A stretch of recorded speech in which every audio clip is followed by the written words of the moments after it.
Il était une fois un homme qui avait des châteaux à la ville et à la campagne, de la vaisselle d'or et d'argent, et des carrosses aussi luxueux que ceux du roi. Mais par malheur, cet homme à la barbe bleue, ce qui le rend désagréable à voir. Aucune des filles ne veut devenir sa femme. On dit aussi qu'il a épousé plusieurs femmes et qu'on ne sait pas ce qu'elles sont devenues.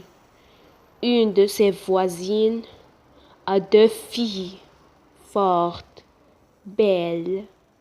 Elle demande l'une d'elles en mariage. Et pour faire connaissance, il invite ainsi que sa mère et sa sœur à passer une semaine dans l'une de ses maisons de campagne. On fait des promenades et des parties de chasse et de pêche. Les soirées sont longues et bien remplies. On mange et on danse jusqu'à l'aube. Tout va bien, que la fille oublie la couleur de sa barbe et accepte le mariage. Au bout d'un mois, la barbe bleue dit à sa femme: « Je vais partir en voyage pour 6 semaines au moins.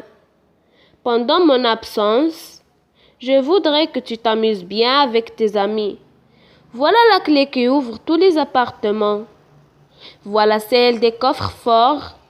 Oui, mon or et mon argent. Cette petite clé est celle de la pièce au bout du couloir, à l'étage du dessous. Ouvrez tout, allez partout, mais je vous défends d'entrer dans cette pièce. » Elle promit d'obéir à ses ordres. La barbe bleue embrassa sa femme, monte dans son carrosse et part pour son voyage. Les voisines et les amis n'attendent pas qu'on les invite pour aller chez la jeune mariée. Elles sont impatientes de voir toutes les richesses de sa maison. Ils visitent toutes les pièces du château et s'arrêtent devant toutes les belles choses qu'elles voient. Elle aime tout être à la place de la jeune mariée. Celle-ci, poussée par la curiosité, n'attend pas le départ de ses amis. Elle se dirige très vite par un petit escalier vers la pièce que son mari lui a défendu d'ouvrir. Elle prend la petite clé et ouvre la porte en tremblant. D'abord, elle ne voit rien parce que les fenêtres sont fermées. Puis, elle pousse un cri d'horreur. À ses pieds, le sol est couvert de sang et les corps de plusieurs femmes mortes sont attachés le long des murs. Ce sont toutes les femmes que la barbe bleue a épousées et qu'il a égorgées, l'une après l'autre. Une grande peur la saisit et elle referme aussitôt la porte. La petite clé qu'il vient de retirer de la serrure lui tombe de la main.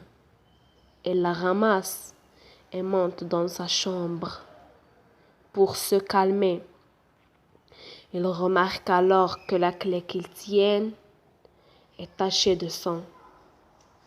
Elle l'essuie 2 ou 3 fois, mais le sang ne part pas. Elle a beau la laver, la frotter avec du sable fin, le sang part d'un côté et revient de l'autre, car la clé est enchantée. La barbe bleue revient de son voyage le soir même. Sa femme veut lui montrer qu'elle est contente de son retour, mais elle comprend sans peine tout ce que s'était passé. Le lendemain, elle demande les clés. Lorsqu'elle les lui donne, la Barbe Bleue les regarde avec attention. Puis, elle dit: « Pourquoi y a-t-il du sang sur cette clé ?»« Je n'en sais rien, » répond la pauvre femme pâle de peur. « Vous n'en savez rien, » reprend la Barbe Bleue. « Je le sais bien, moi. Vous avez voulu entrer dans la pièce de l'étage du dessous. Eh bien, madame, vous y entrerez et vous irez prendre votre place auprès des dames que vous avez vues. » Il se jette aux pieds de son mari en pleurant et en lui demandant pardon. « Il faut mourir, madame, » lui dit-il, « et tout de suite. » « Puisqu'il faut mourir, répond-elle. donne-moi un peu de temps pour prier Dieu. »« Je vous donne un quart d'heure, » reprend la Barbe Bleue, mais pas un moment de plus. Lorsqu'il est seul, il appelle sa sœur et lui dit: « Ma sœur Anne, monte, je te prie sur le haut de la tour pour voir si mes frères arrivent. Ils m'ont promis de venir me voir aujourd'hui. Si tu les aperçois, dis-leur de faire vite. » La sœur Anne monte sur le haut de la tour et la pauvre femme lui crie de temps en temps: « Ah, ma sœur Anne, ne vois-tu rien venir? » Et la sœur Anne lui répond: « Je ne vois rien que le soleil qui brille et l'herbe verte des champs. » Cependant, la Barbe Bleue, tenant un grand couteau à la main, crie de toute sa force à sa femme: « Descends vite, ou je monterai là-haut. » « Encore un moment, s'il vous plaît, » lui répond sa femme, et aussitôt, elle crie tout bas: « Ah, ma sœur Anne, ne vois-tu rien venir? » La sœur Anne répond: « Je ne vois rien que le soleil qui brille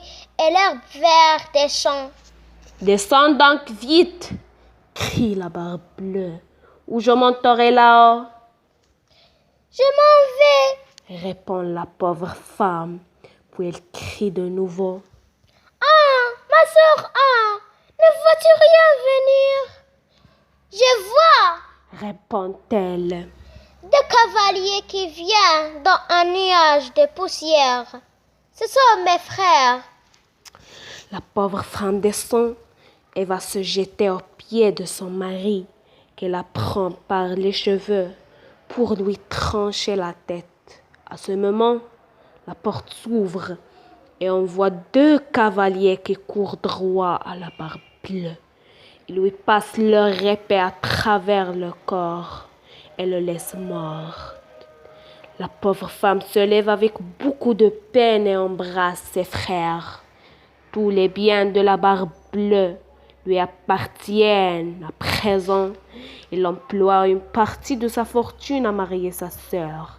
Avec le reste, il se remarie elle-même avec un homme qui lui fait oublier le mauvais temps passé avec la Barbe Bleue.